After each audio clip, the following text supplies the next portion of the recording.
Visitors. Mr. Carr, you got anything? Well, thank you for asking. Surprise? As I think you're perhaps well aware, the Payne Environmental has come back with their report, which I had a chance to look at the other day briefly. And at the same time, Shoreline Ice has decided, I guess, not to build, but to go into the Unilever site. I don't know whether you've had a chance to look at that report, but it gives three options. One is do nothing, which would cost about $300,000. I don't think that's an option. I don't think the state will permit it, having spent the $200,000 to do the report. The other two options are to close the landfill for about $2 million and not be able to salvage it for other uses, or $4 million if it's going to be usable.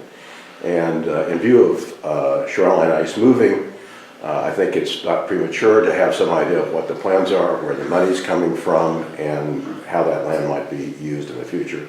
So I hope you might give us some information. Okay. All right. Anything else, Mr. Dahl? No, nothing. Okay.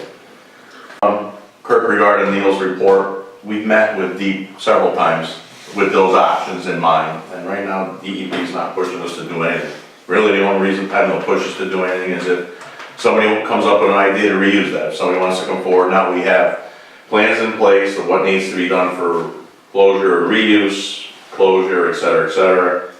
So as of now, it's staying as is. With the $300,000? We don't have to even do that, nothing. And with DECD, Tim Sullivan, the deputy commissioner, just got elevated.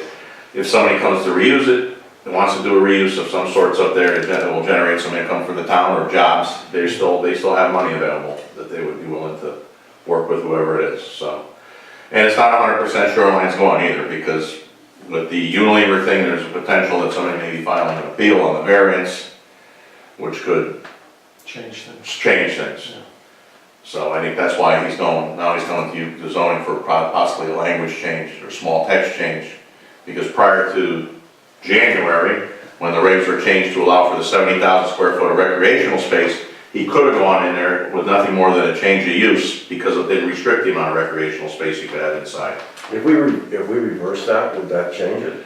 Yeah, and I think his attorneys have been downstairs this week talking to Julie and Eric about what they need to do. Julie and Eric said simply, it's a sentence or a word that needs to be changed. It's not a big deal. So that's where we are, because of the feeling is that Could be a big deal. it could be a showstopper, because if that doesn't happen and the variance is appealed, which we think it's going to be, and it's better than 50% shot that the appeal will be upheld, because the hardship was that because the language changed in January, that was his hardship, that he would have been able to do it if the language hadn't been changed in January with the 70,000 square feet, which is kind of, That's not our fault. well, it is, but it isn't. All right, yeah. So you got a couple of the neighbors over there that are upset, and because they're worried about traffic, even though there were 400 people that day working there. You know, There might be more than that. yeah, and trailer trucks and everything else. And 24 hours a day. and one of them has the means to go through with this appeal, and doesn't sound like, even though we've had conversations, that they're gonna back down. So he's probably gonna go forward with getting the zoning through zoning quicker than a whole reg change. A reg change could take several months, and he's looking to try to get it going. So I think that's gonna start this week.